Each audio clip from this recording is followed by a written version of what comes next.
সরকার যেমন গঠন করেছি নামাইতে বেশি সময় লাগবে না। পরিষ্কার কথা শুনবেন না, এক মাস পরে সরকার পতন আন্দোলন শুরু করব। এখন ডাক দেন, দেখেন সমন্বয়কদের পিছনে 1000 মানুষ পান কিনা। এখনো ওই জায়গায় আমরা মনে করি যে রাজনৈতিক ঐক্যমতের ভিত্তিতে নাগরিকদের অংশগ্রহণের মধ্যে দিয়ে এই সরকারকে জাতীয় সরকারের রূপ দিয়ে 2 বছরের জন্য সরকার চালাতে হবে। কিন্তু এই কাঠামোতে, এই এনজিও মার্কা কাঠামোতে 6 মাস টেকা অসম্ভব হবে। শীতের সময় গ্রামে অনেকে বলে, একটু অসুস্থ মানুষ, বয়স্ক মানুষ দেখলে যে এই শীত ওঠে কিনা সন্দেহ আছে।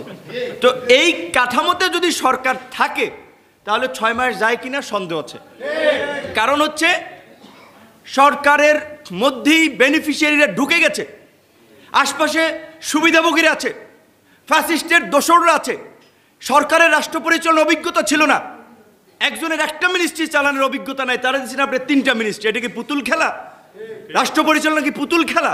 অভিজ্ঞতা ছাড়া আপনি 3টা মিনিস্ট্রি সামলাবেন? তার দরকার কি একজনের 3টা নেওয়ার, 4টা নেওয়ার? অন্য লোককে ইনক্লুড করেন।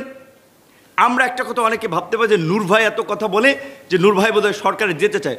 আমি আপনাদের সামনে পরিষ্কার করতে, আমরা রাজনীতিবিদ, রাজনীতি করে নিজেদেরকে তৈরি করতে চাই।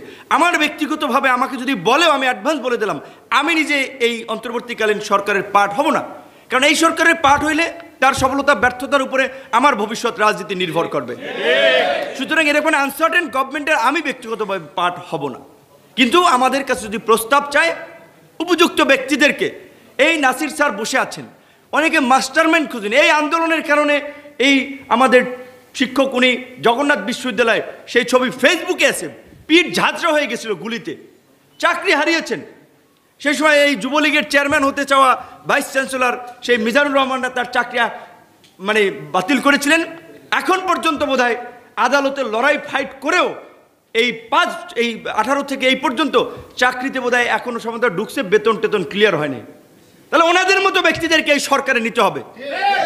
এই একজন ব্যক্তি আমাদের এখানে আছে, তার যে ডেডিকেশন, স্রোতের বিপরীতে লড়াই করেছে, আমরা যেখানে যখন প্রোগ্রামে ডেকেছি চলে এসেছে, তাদের এই সরকারের উপদেষ্টা হতে হবে। এই সরকারের যারা উপদেষ্টা হয়েছে তাদের ডেডিকেশনটা কি, তাদের কন্ট্রিবিউশনটা কি? লাস্ট 15 ইয়ার্স দেশ জাতির জন্য তাদের কি অবস্থান ছিল? কয়দিন রাজপথে এসেছে, কয়দিন গণতন্ত্রের জন্য কথা বলেছে, কয়দিন ফাঁসিবাদের বিরুদ্ধে আওয়াজ তুলেছে? সরকার পতন করাই দিয়েছে আমরা। এখন আপনারা এনজিও মার্কা সরকার করে আপনারা ভাগ বাটোয়ারার ক্ষেত্র বসাবেন। সরকার যেমন গঠন করেছি নামাইতে বেশি সময় লাগবে না। পরিষ্কার কথা শুনবেন না, এক মাস পরে সরকার পতন আন্দোলন শুরু করবো। কথা পরিষ্কার। গুটি কয়েক ছাত্র সমন্বয়কে নিয়ে ভাববেন আপনারা সব পরিচালনা করবেন। এখন ডাক দেন, দেখেন সমন্বয়কদের পিছনে 1000 মানুষ পান কিনা। ডাক দেন, একটা প্রোগ্রাম ডাক দেওয়ান, দেখেন 1000 মানুষ থাকে কিনা। এটা কি মানে চারটিখানিক ব্যাপার? মনে হয় যে কয়েকজন ছাত্র ডাক দিছে আর এইভাবে রেজিস্ট্যান্স হয়ে গেছে, এইভাবে একটা গণ আন্দোলন হয়ে গেছে। এখন অনেকে মাস্টারমাইন্ড হয়ে গেছে, অনেকে প্রধান অমুক হয়ে গেছে।